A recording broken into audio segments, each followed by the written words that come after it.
श्रीमान श्री अरविंद यही श्री अरविंद पाठचक्र ऑनलाइन माध्यम योगदान कर भाई बाबा मान नमस्कार। आज आलोच्य विषय पूर्ण योगर तीन उपादान।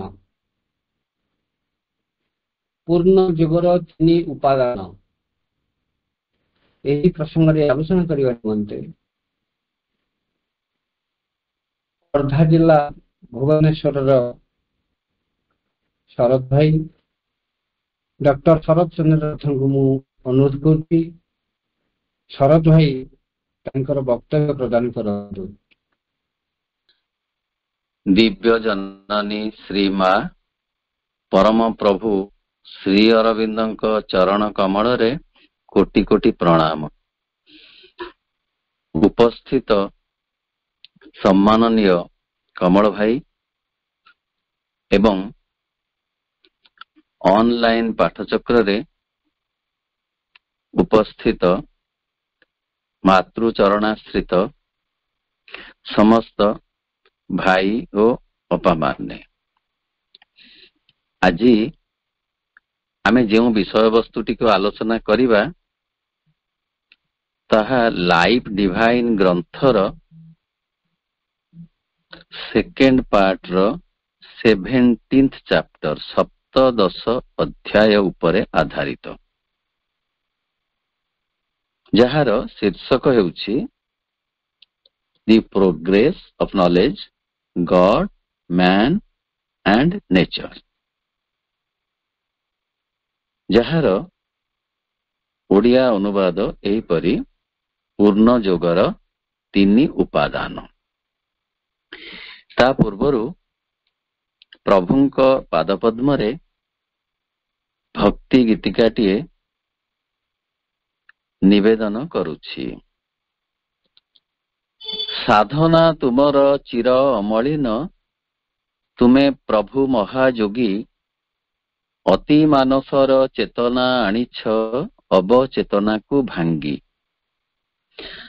ज्ञान भक्ति कर्म त्रिवेणी संगम तुमरी जोगरे अच्छी पूर्ण जोग सीए आगामी दिन रे विश्व ताकु नेब बाछि विश्व जीवन दुख हरणे सीए हेब महौषधि तुमे परा महायोगी तुमे प्रभु महायोगी स्वर्ग आसीब धरा कोले नई हसी हसी सेते बेले ए धरणी साजी देवलीला भूई नाचिब आनंद भोले जोड़ी बेनी पानी मागुछि मागुणी तुमरी आशीष लागी तुमे प्रभु महायोगी साधना तुमर चिर अमलिन तुमे प्रभु महायोगी अति मानसर चेतना आनिछ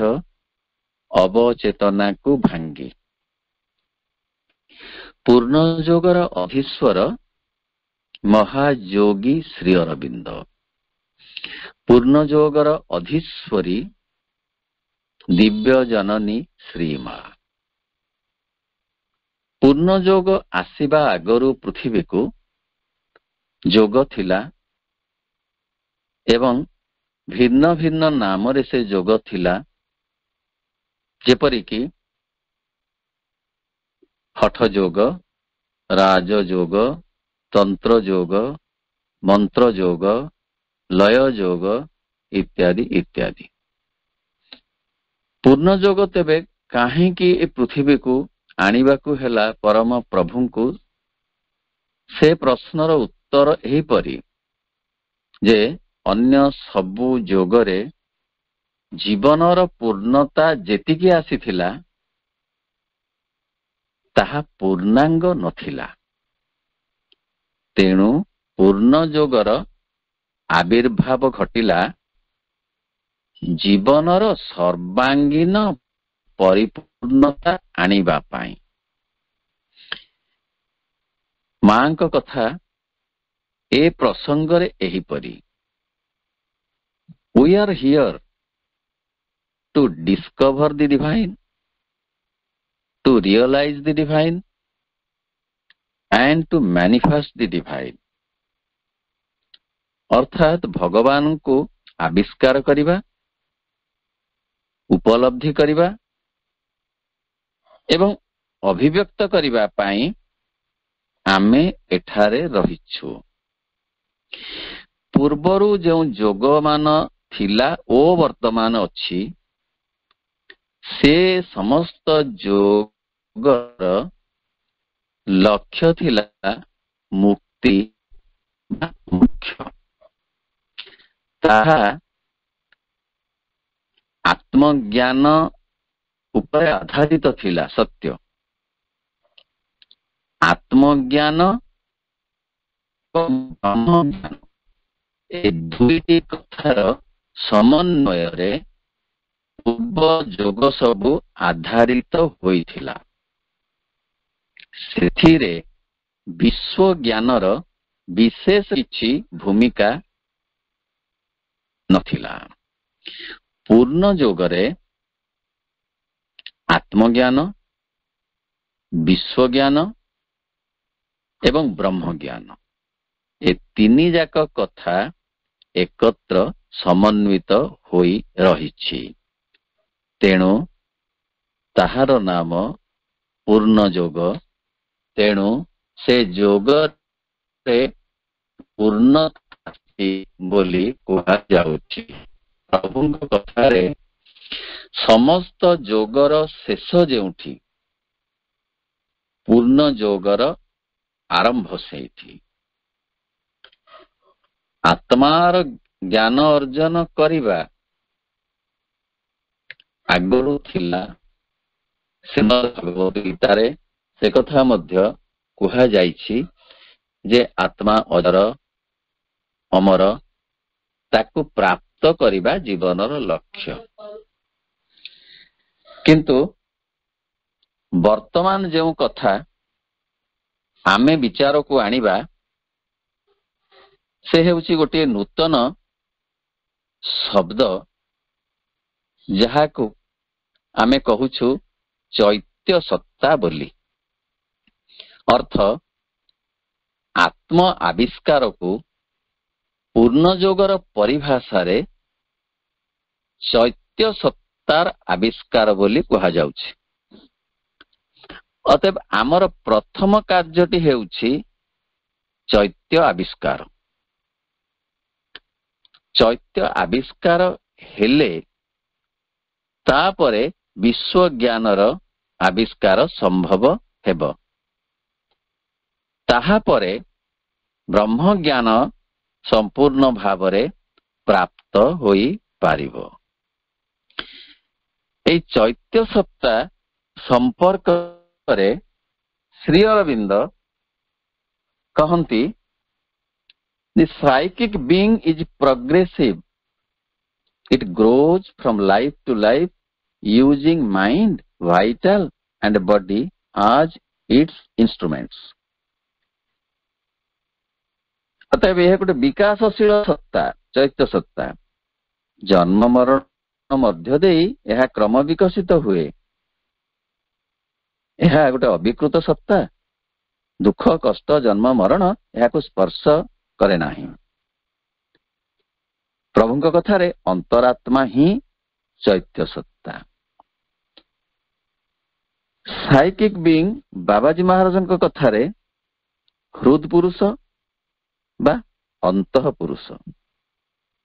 पुणी मां कहती, it is the intermediary between the divine consciousness and your external consciousness. से एभली एक सत्ता जहा आम सहित जन्म पर जन्म आसे एवं मृत्यु परे ताहा जाए एवं पुनर्बार ताहा आम सहित अन्य जन्म रे आसी थाए। एही चैत्य सत्ता संपर्क रे मां को कथा सुनिबा। मां कहती, चैत्य सत्ता हेउछि मनीष भितर थिबा ईश्वरंकर प्रतिनिधि। ତୁମେ ଏତିକି ବୁଝ ଯେ ଈଶ୍ୱର ଏକ ଦୂରସ୍ଥ ବିଷୟ ନୁହନ୍ତି, ସେ ଦୂରଧିଗମ୍ୟ ନୁହନ୍ତି। ଈଶ୍ୱର ତୁମ ଭିତରେ ଅଛନ୍ତି, କିନ୍ତୁ ତୁମେ ସେ ସମ୍ବନ୍ଧରେ ପୂର୍ଣ୍ଣ ଭାବେ ସଚେତନ ହୋଇନାହଁ। ବର୍ତ୍ତମାନ ତୁମ ମଧ୍ୟରେ ଏହା ଏକ ପ୍ରଭାବ ରୂପେ କ୍ରିୟାଶୀଳ, ପ୍ରତ୍ୟକ୍ଷ ଉପସ୍ଥିତି ରୂପେ ନୁହେଁ। କିନ୍ତୁ ତୁମେ ତାଙ୍କର ଉପସ୍ଥିତି ବିଷୟରେ ସଚେତନ ହେବ।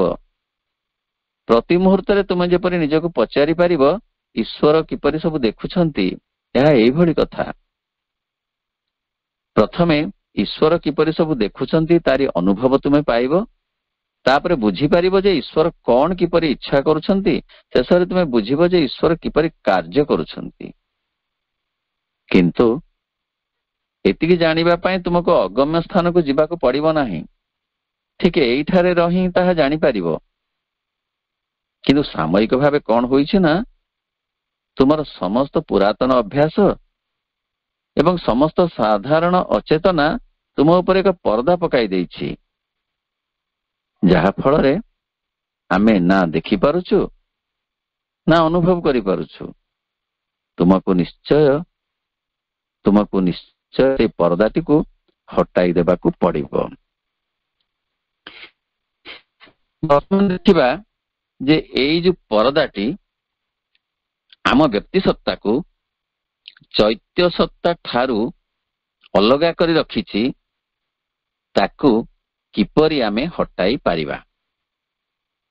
ତାହାକୁ ଆମେ ଶରୀର, ପ୍ରାଣ ଓ ମନର ସହଯୋଗରେ ହଟେଇ ପାରିବା। ଶରୀର ଏଥିରେ ସହଯୋଗ କରିବ କର୍ମ ମାଧ୍ୟମରେ, ପ୍ରାଣ ସହଯୋଗ କରିବ ଉତ୍ସାହ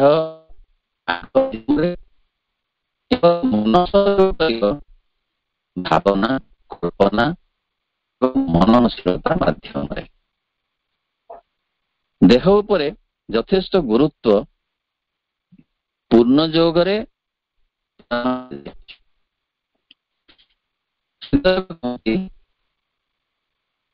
ଯେଉଁ ଯୋଗ ଦେହର ଅବଜ୍ଞା କରେ, ଦେହର ବିଲୋପକୁ ଏକ ପୂର୍ଣ୍ଣ ଆଧ୍ୟାତ୍ମିକତା ବୋଲି କହେ, ତାହା ପୂର୍ଣ୍ଣ ଯୋଗ ନୁହେଁ। ପୁନଶ୍ଚ ଶ୍ରୀ ଅରବିନ୍ଦ କହନ୍ତି, ମନୁଷ୍ୟ ଆରମ୍ଭରେ ବ୍ୟକ୍ତିକୁ ନେଇ ରହେ। ମୁଁ ଦେହ, ମୁଁ ପ୍ରାଣ, ମୁଁ ମନ, ମୁଁ ଦେହର ବଳ, ମୁଁ ପ୍ରାଣର ତେଜ, ମୁଁ ସୌନ୍ଦର୍ଯ୍ୟ। ଏହା ହେଲା ପ୍ରଥମ ଅବସ୍ଥା। ଏହାର ମଧ୍ୟ ପ୍ରୟୋଜନ ଅଛି। ଶରୀର ସତ୍ତା, ପ୍ରାଥମିକ ସତ୍ତା, ମୌଳିକ ସତ୍ତା ଏବଂ ସମସ୍ତ ସତ୍ତାର ଭିତ୍ତି ସ୍ୱରୂପ ବୋଲି ଆମେ ଜାଣୁ। ଏହାର ସାହଚର୍ଯ୍ୟରେ ଚେତନାର ପ୍ରଗତି ଅବଶ୍ୟମ୍ଭାବୀ, ଏକଥା ସର୍ବବାଦୀ ସମ୍ମତ। ଆଗରୁ ମଧ୍ୟ ଏକଥା ବହୁ ଭାବରେ କୁହାଯାଇଛି, ଅର୍ଥାତ୍ ଶରୀର ଉପରେ ଗୁରୁତ୍ୱ ଦିଆଯାଇଛି। ଯେମିତି କାଳିଦାସଙ୍କ କଥାରେ ଶରୀର ମାଧ୍ୟମ ଖଳୁ ଧର୍ମ ସାଧନମ୍। ଯେମିତି ଭାଗବତରେ ଅଛି, ଏ ଦେହ ଥିଲେ ସବୁ ପାଇ, ଜଳେ ଯେସନେ ଚନ୍ଦ୍ର ଛାଇ। କିନ୍ତୁ କେତେକ ଯୋଗ ଏହି ଶରୀର ସତ୍ତାକୁ ଅବମାନନା କରନ୍ତି, ଯାହା ପୂର୍ଣ୍ଣ ଯୋଗ କରେ ନାହିଁ। ବରଂ ପୂର୍ଣ୍ଣ ଯୋଗ ଏ ଦିଗରେ ଅଧିକ ଗୁରୁତ୍ୱ ଆରୋପ କରେ। କହେ, ଶରୀରର ସୁସ୍ଥତା ଏକାନ୍ତ ଆବଶ୍ୟକ। ପ୍ରାଣ ସତ୍ତା ଏଥିରେ ସହଯୋଗ କରିବ, ଅର୍ଥାତ୍ ଚୈତ୍ୟ ଆବିଷ୍କାର ଦିଗରେ ସକ୍ରିୟ ଭୂମିକା ଗ୍ରହଣ କରିବ। ଉତ୍ସାହ, ପୁଲକ, ଆବେଗ ମାଧ୍ୟମରେ। ଶ୍ରୀ ଅରବିନ୍ଦଙ୍କ କଥାରେ ଆବେଗର ତଣ୍ଟି ଚିପି ମାରିବା ପୂର୍ଣ୍ଣ ଯୋଗର ଲକ୍ଷ୍ୟ ନୁହେଁ। ବରଂ ଏହାକୁ ଭଗବତ ଅଭିମୁଖୀ କରିବା ଏକାନ୍ତ ଆବଶ୍ୟକ। ଏ କଥାଟିକୁ ଟିକେ ବୁଝିବା। ଅର୍ଥ, ପ୍ରାଣରେ ଲୋଭ ଅଛି। ସେଇ ଲୋଭ ବସ୍ତୁ ପ୍ରତି, ଯଶ ପ୍ରତି, କ୍ଷମତା ପ୍ରତି, ଧନ ପ୍ରତି ଆରୋପିତ ହୋଇକି ରହିଛି। ଏହାକୁ ଯଦି ଆମେ ଭଗବାନଙ୍କ ଆଡକୁ ମୁହାଁଇ ଦେବା, ଅର୍ଥ ଭଗବାନଙ୍କ ଦର୍ଶନ, ଭଗବାନଙ୍କ ମହିମା ଶ୍ରବଣ, ମହିମା କୀର୍ତ୍ତନ ଏବଂ ଭଗବତ ମହିମା ଜନିତ ପୁସ୍ତକ ପଠନ, ଏଇଥିରେ ଲୋଭକୁ ପ୍ରୟୋଗ କରିବା, ତେବେ ସେହି ଲୋଭ ଆମକୁ ଚୈତ୍ୟ ସତ୍ତାର ଆବିଷ୍କାର ଦିଗରେ ସହାୟତା କରିବ। ତାପରେ ଦେଖିବା ମନର ଭୂମିକା କିପରି ସହଯୋଗ କରିପାରେ। ମନରୁ ହିଁ ଆରମ୍ଭ ହେବ ସତରେ ସୂକ୍ଷ୍ମ ସାଧନାର ଅଭିବ୍ୟକ୍ତି। ମନରେ ଅଛି ଭାବନା, କଳ୍ପନା, ଚିନ୍ତନ। ତେଣୁ ଏଇ ଚିନ୍ତା ଯଦି ଭଗବତ ଅଭିମୁଖୀ ହୁଏ, କଳ୍ପନା ଯଦି ଭଗବତ ଅଭିମୁଖୀ ହୁଏ, ଭାବନା ଯଦି ଭଗବତ ଅଭିମୁଖୀ ହୁଏ, ତାହେଲେ ଏଇ ଯୋଗ ସାଧନା ଅଧିକ ସହଜ ହେବ ଏବଂ ଶୀଘ୍ରତର ହୋଇପାରିବ। ଶ୍ରୀ ଅରବିନ୍ଦ କହନ୍ତି, to fulfil God in life is man's manhood. He starts from the animal vitality and its activities, but a divine existence is his objective. ତାର ଅର୍ଥ ହେଲା, ଜୀବନରେ ଭଗବାନଙ୍କୁ ପ୍ରସ୍ଫୁଟିତ କରିବା ହିଁ ମନୁଷ୍ୟର ମନୁଷ୍ୟତ୍ୱ। ମନୁଷ୍ୟ ଏକ ପାଶବିକ ପ୍ରାଣ ଶକ୍ତି ଏବଂ ତଜ୍ଜନିତ କ୍ରିୟା ପ୍ରକ୍ରିୟାରୁ ଜୀବନ ଆରମ୍ଭ କରେ, ମାତ୍ର ଏକ ଦିବ୍ୟ ଜୀବନ ପାଇବା ତାର ଲକ୍ଷ୍ୟ ହୋଇ ରହିଥାଏ। ମା କହନ୍ତି, ଆମେ ଯେତେ ଉଚ୍ଚକୁ ଆରୋହଣ କରିଥାଉ ନା କାହିଁକି, ପାଦ ଦେଶଟିକୁ ଭୁଲିଗଲେ ଆଦୌ ଚଳିବ ନାହିଁ। ଏହାର ଅର୍ଥ ଏହିପରି ଆମେ ବୁଝିବା ଯେ ଦେହ, ପ୍ରାଣ, ମନକୁ ଭୁଲିଗଲେ ଚଳିବ ନାହିଁ। ଅର୍ଥ, ଦେହ, ମନ, ପ୍ରାଣ ଉପରେ ଅଧିକ ଗୁରୁତ୍ୱ ଦେବାକୁ ପଡ଼ିବ। ଏଇ ସତ୍ତାମାନଙ୍କୁ ମର୍ଯ୍ୟାଦା ଦେବାକୁ ପଡ଼ିବ। ଏହା ଆମକୁ ଅନେକ ଅନେକ ପରିମାଣରେ ଗୁଣାତ୍ମକ ଭାବରେ ସହଯୋଗ କରିବେ ଚୈତ୍ୟ ସତ୍ତାର ଆବିଷ୍କାର ନିମନ୍ତେ। ବର୍ତ୍ତମାନ ଦେଖିବା ବିଶ୍ୱ ସତ୍ତାର ଆବିଷ୍କାରର କଥା। ଚୈତ୍ୟ ସତ୍ତା ମାଧ୍ୟମରେ ହିଁ ବିଶ୍ୱ ସତ୍ତାର ଆବିଷ୍କାର ହେବ ବୋଲି ପୂର୍ଣ୍ଣ ଯୋଗରେ ଉଲ୍ଲେଖ କରାଯାଇଛି।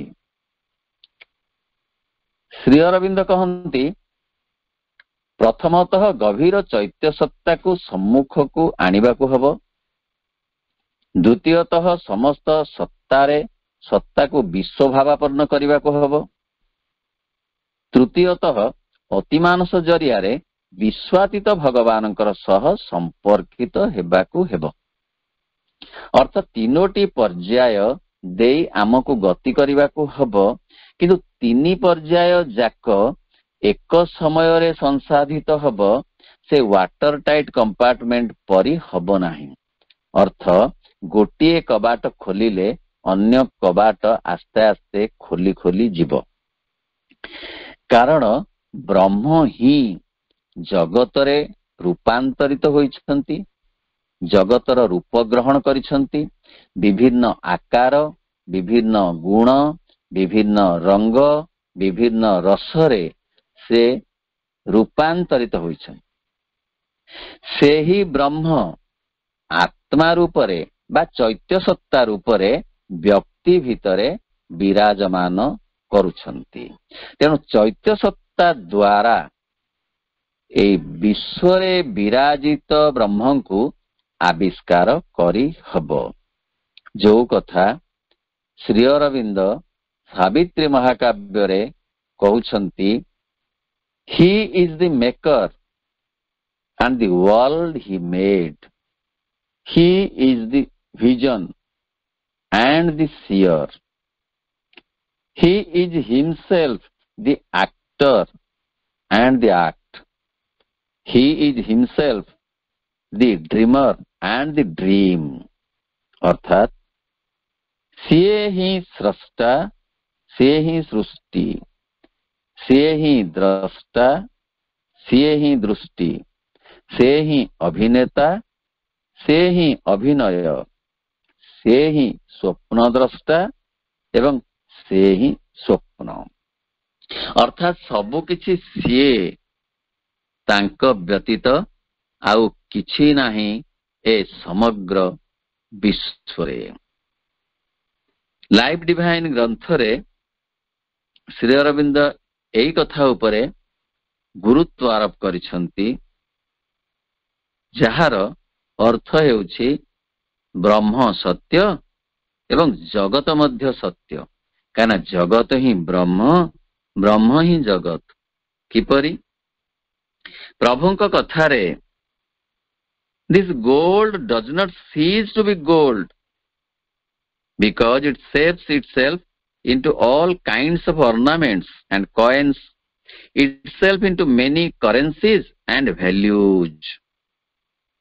ତାର ଅର୍ଥ ହେଲା, ସୁବର୍ଣ୍ଣ ଆପଣାକୁ ନାନାବିଧ ଅଳଙ୍କାର ରୂପେ ଗଢି ଥୋଇ ଦେଇଛି, କେତେ କେତେ ମୂଲ୍ୟବାନ ମୁଦ୍ରା ରୂପରେ ରୂପାୟିତ କରିଛି, ମାତ୍ର ସୁବର୍ଣ୍ଣର ସୁବର୍ଣ୍ଣତ୍ୱରେ କୌଣସି ବ୍ୟାଘାତ ଘଟି ନାହିଁ। ଏହି ବିଶ୍ୱ ପ୍ରକୃତି ଜଡ଼ ନୁହେଁ, ଜୀବନ୍ତ।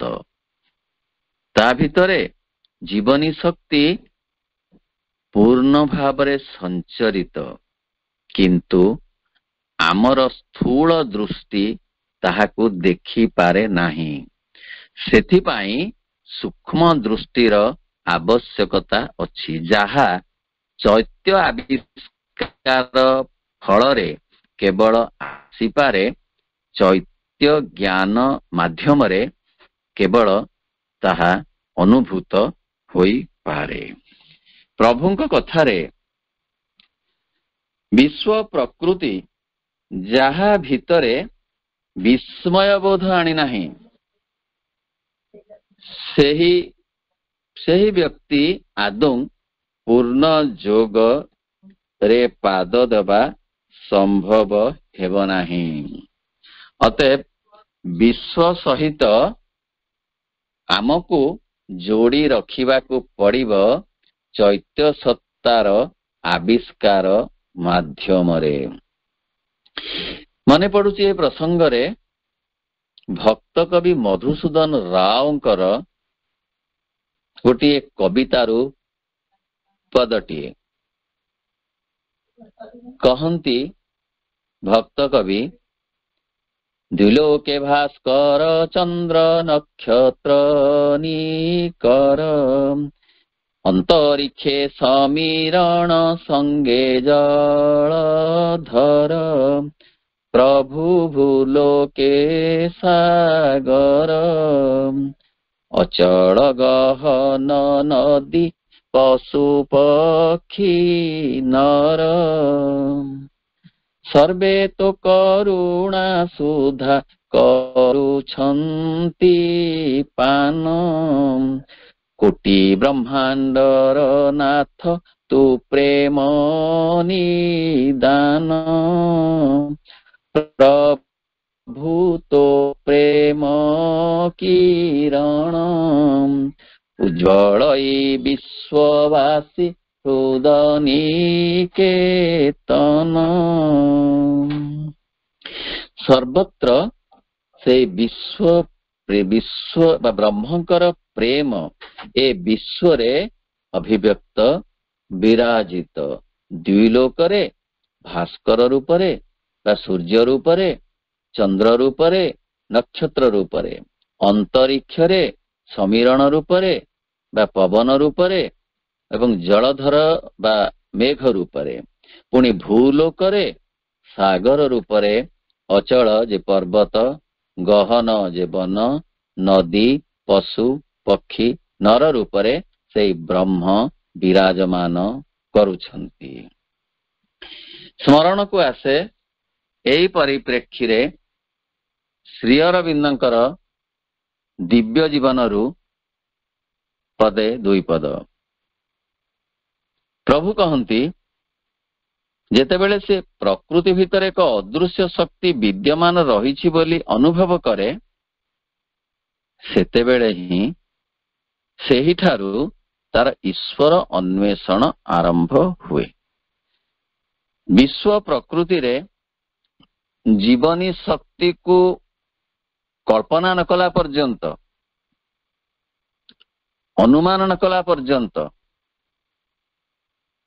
କେବେ ହେଲେ ଈଶ୍ୱର ଅନ୍ୱେଷଣ ସମ୍ଭବ ହେବ ନାହିଁ, ଅନ୍ତତଃ ପୂର୍ଣ୍ଣ ଯୋଗ ପରିପ୍ରେକ୍ଷୀରେ। ବର୍ତ୍ତମାନ ଦେଖିବା ଯୋଉ ବ୍ରହ୍ମ ଯୋଉ ସତ୍ତା, ଯାହାକୁ ଆମେ କହିଲୁ ବ୍ରହ୍ମ ଜ୍ଞାନ, ତାହାର ଉପଲବ୍ଧି କିପରି ହେବ। ପ୍ରଭୁଙ୍କ କଥାରେ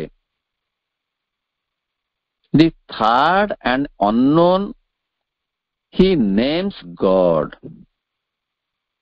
and by the word he names somewhat or someone who is the supreme, the divine, the cause of all।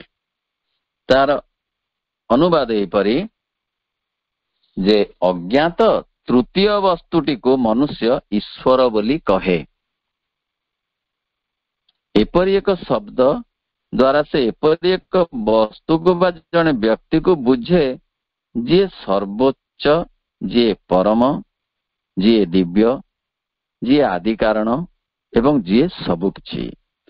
ଅର୍ଥାତ୍ ତୃତୀୟ କଥାଟି ହେଉଛି ଭଗବାନ ବୋଲି ସେ କହେ ବ୍ୟକ୍ତି ଯିଏ ଅଜ୍ଞାତ ହୋଇ ତା ପାଖରେ ରହିଛନ୍ତି। ଏସବୁ କଥା ଥିଲେ ମଧ୍ୟ ମନୁଷ୍ୟ ସୂକ୍ଷ୍ମ ଭାବରେ, ଅନ୍ତରୀଣ ଭାବରେ, ଗଭୀର ଅଭ୍ୟନ୍ତରରେ କଣ ଗୋଟାଏ ଖୋଜୁଛି। ଜନ୍ମଠାରୁ ମୃତ୍ୟୁ ପର୍ଯ୍ୟନ୍ତ ସେହି ଅନ୍ୱେଷଣରେ ସେ ବ୍ୟାପୃତ ରହିଛି।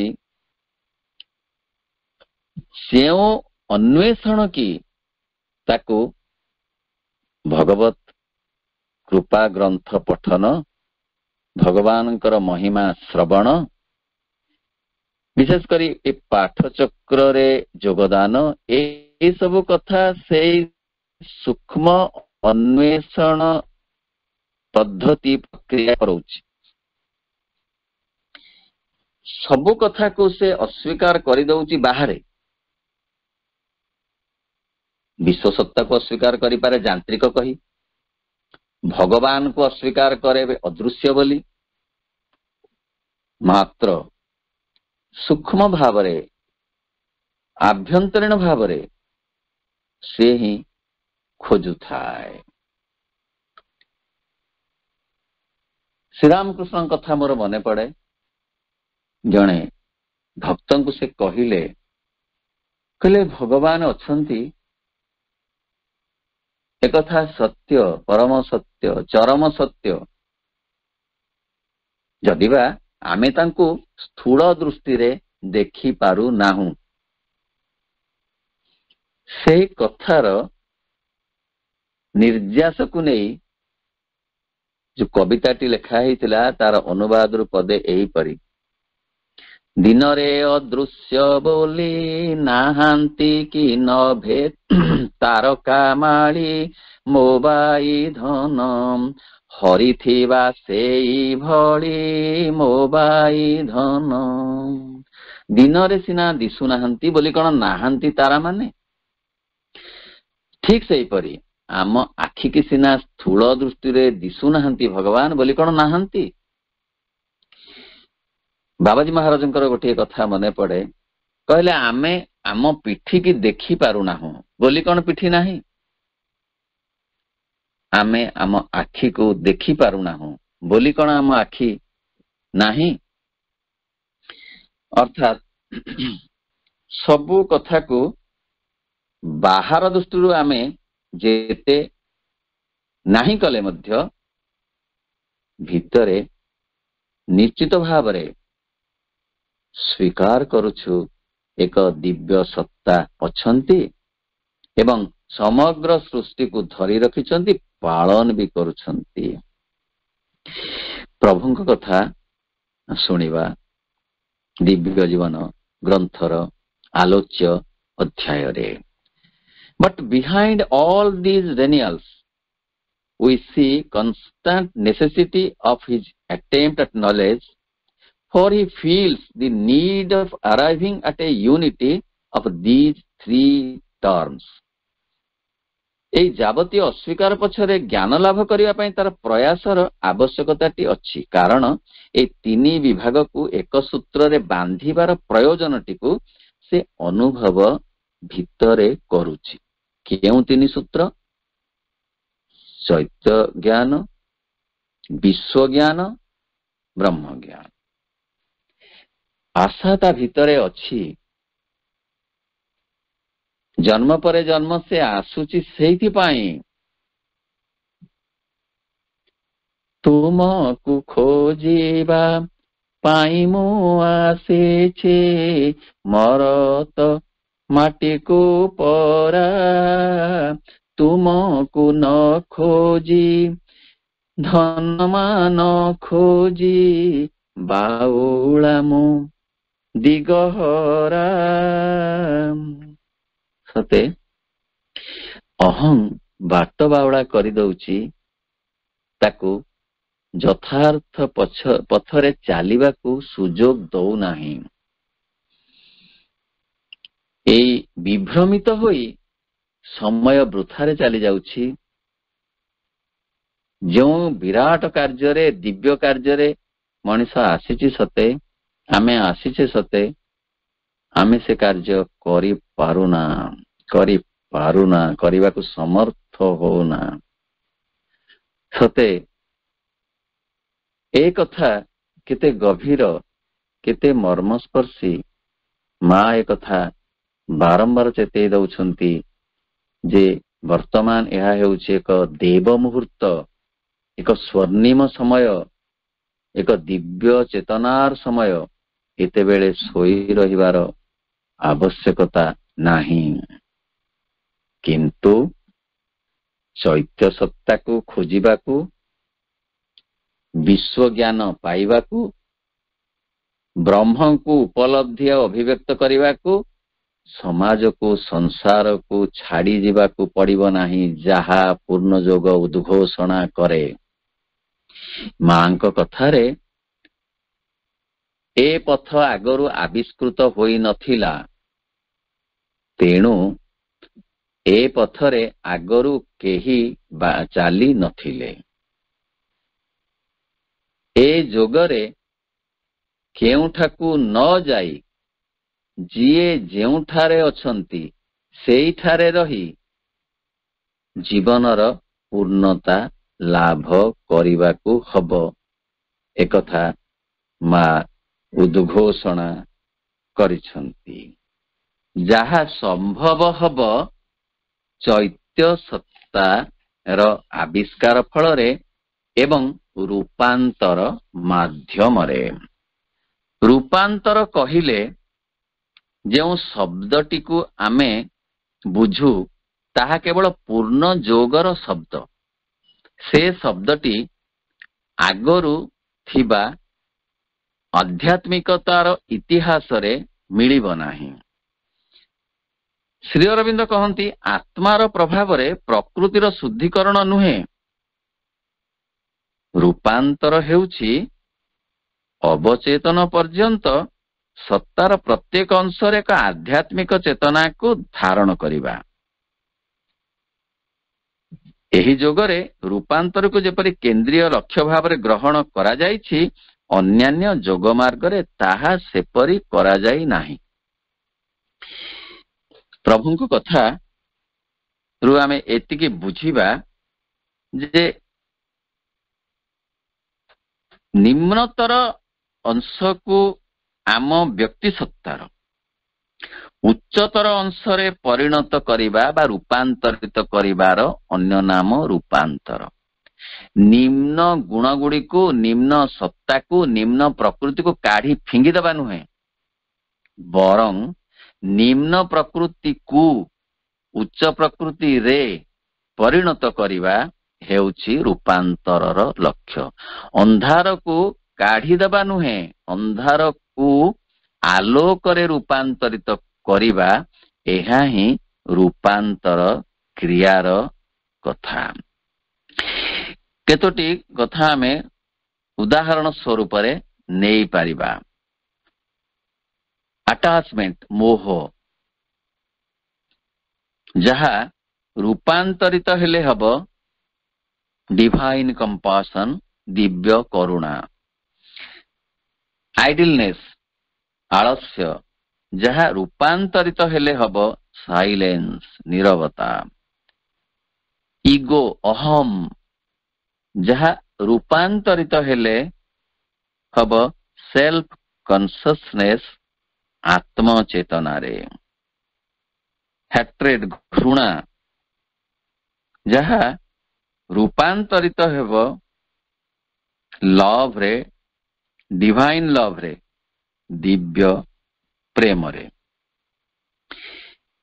ଏଇଭଳି ଯେଉଁ ପ୍ରକ୍ରିୟା, ସେହି ପ୍ରକ୍ରିୟା ଦ୍ୱାରା ଜୀବନ ରୂପାନ୍ତରିତ ହୋଇଯିବ, ଜଗତ ରୂପାନ୍ତରିତ ହୋଇଯିବ, ଶରୀର ରୂପାନ୍ତରିତ ହୋଇଯିବ, ପ୍ରାଣ ଓ ମନ ମଧ୍ୟ ରୂପାନ୍ତରିତ ହୋଇଯିବେ। ମାନବ ପ୍ରକୃତି ଦିବ୍ୟ ପ୍ରକୃତିରେ ରୂପାନ୍ତରିତ ହୋଇଯିବ। ଶରୀର ବର୍ତ୍ତମାନ ଯେପରି ଅଛି, ଭୌତିକ ଶରୀର, ଜଡ଼ ଶରୀର, ପ୍ରାଣିକ ଶରୀର, ତାହା ସେପରି ରହିବ ନାହିଁ। ତାହା ଦିବ୍ୟ ଶରୀରରେ ପରିଣତ ହେବ, ଯିଏ ଆଲୋକମୟ, ଅତ୍ୟନ୍ତ ସୂକ୍ଷ୍ମ, ନରମ, ଭିନ୍ନ ଏକ ଶରୀରରେ ତାହା ରୂପାନ୍ତରିତ ହେବ ପୂର୍ଣ୍ଣ ଯୋଗର ପ୍ରଭାବରେ।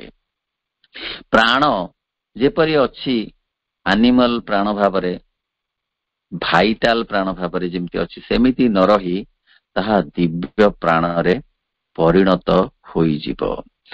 ମନ ମଧ୍ୟ ସେପରି ଦିବ୍ୟ ମନରେ ପରିଣତ ହୋଇଯିବ। ମା ଅନ୍ୟତ୍ର କହନ୍ତି ଯେ ଏଇ ଭୌତିକ ଶରୀର ଭିତରୁ ହିଁ ଦିବ୍ୟ ଶରୀରର ଆବିର୍ଭାବ ହବ ଏ ରୂପାନ୍ତର ମାଧ୍ୟମରେ, ଚେତନାର ରୂପାନ୍ତର ମାଧ୍ୟମରେ।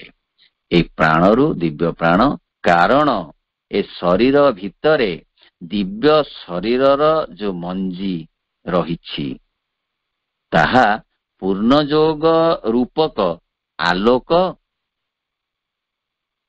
ତାହା ପୂର୍ଣ୍ଣଯୋଗ ମାଟି ପାଣି ପାଇଲେ ଦିବ୍ୟ ଶରୀରରେ ଏବଂ ପ୍ରାଣରେ ଥିବା ଦିବ୍ୟ ପ୍ରାଣର ମଞ୍ଜି ସେହିପରି ଦିବ୍ୟ ପ୍ରାଣରେ ଏବଂ ମନରେ ଥିବା ଦିବ୍ୟ ମନର ମଞ୍ଜି ସେପରି ଦିବ୍ୟ ମନରେ ପରିଣତ ହୋଇପାରିବ।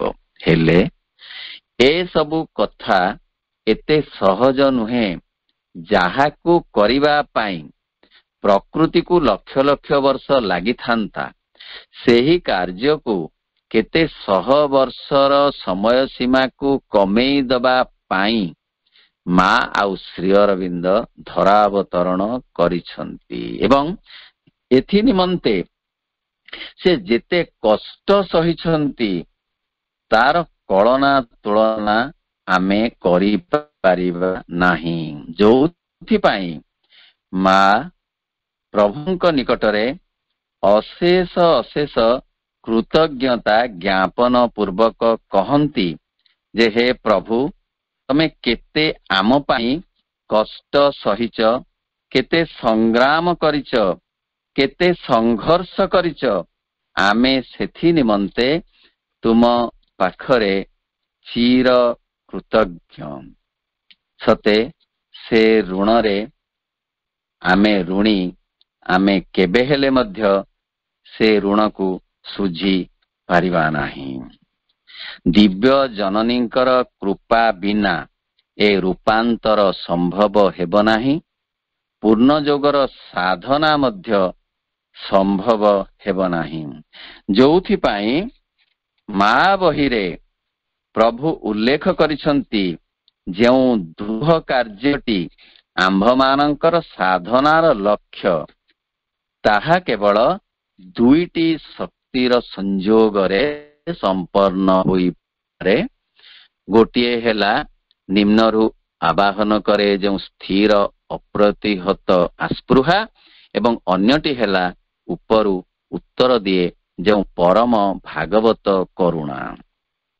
ପରମ ଭାଗବତ କରୁଣା ଅହରହ ଶ୍ରାବଣର ବର୍ଷାଧାରା ପରି ଝରି ପଡୁଛି ଆମ ଉପରେ, ଏ ସମଗ୍ର ବିଶ୍ୱ ଉପରେ। ମାତ୍ର ଆମେ ତାକୁ ଧରି ରଖି ପାରୁନାହୁଁ, କାରଣ ଆମେ ଅହଂ ଦ୍ୱାରା ଏତେ ବେଶୀ ଆବୃତ ହୋଇଯାଇଛୁ।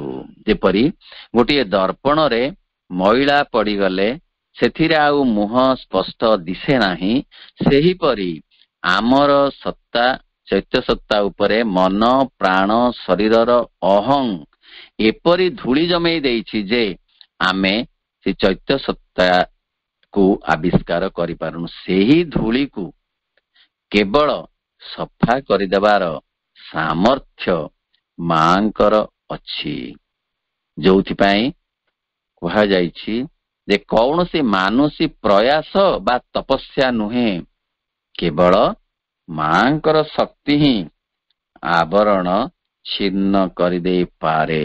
କାରଣ ସେ ସେଇଥିପାଇଁ କେବଳ ହିଁ ମାନୁଷୀ ତନୁ ଧାରଣ କରି ସେଇ ଦେବଭୂମିରୁ, ସ୍ୱର୍ଗ ଭୂମିରୁ, ପାରିଜାତ ବାସ୍ନା ଭରା ସେଇ ବାତାବରଣରୁ ଏଇ ପଙ୍କିଳ ମର୍ତ୍ତ୍ୟ ମାଟିକୁ ଓହ୍ଲାଇ ଆସିଛନ୍ତି, ଅନେକ ଯନ୍ତ୍ରଣା ସହିଛନ୍ତି। ପ୍ରଭୁଙ୍କ କଥାରେ ସେ ହେଉଛନ୍ତି might of all that has never yet came down। ସେ ମହେଶ୍ୱରୀ, ସେ ମହାକାଳୀ, ସେ ମହାଲକ୍ଷ୍ମୀ, ସେ ପୁଣି ମହା ସରସ୍ୱତୀ। ତାଙ୍କ ବିଷୟରେ ସେ ଯାହା କହନ୍ତି ଆମେ ଅପା ଭାଇମାନେ ତାହା ଶୁଣିବା। ମା କହନ୍ତି, you have no idea that the whole world, the entire universe bows down to me.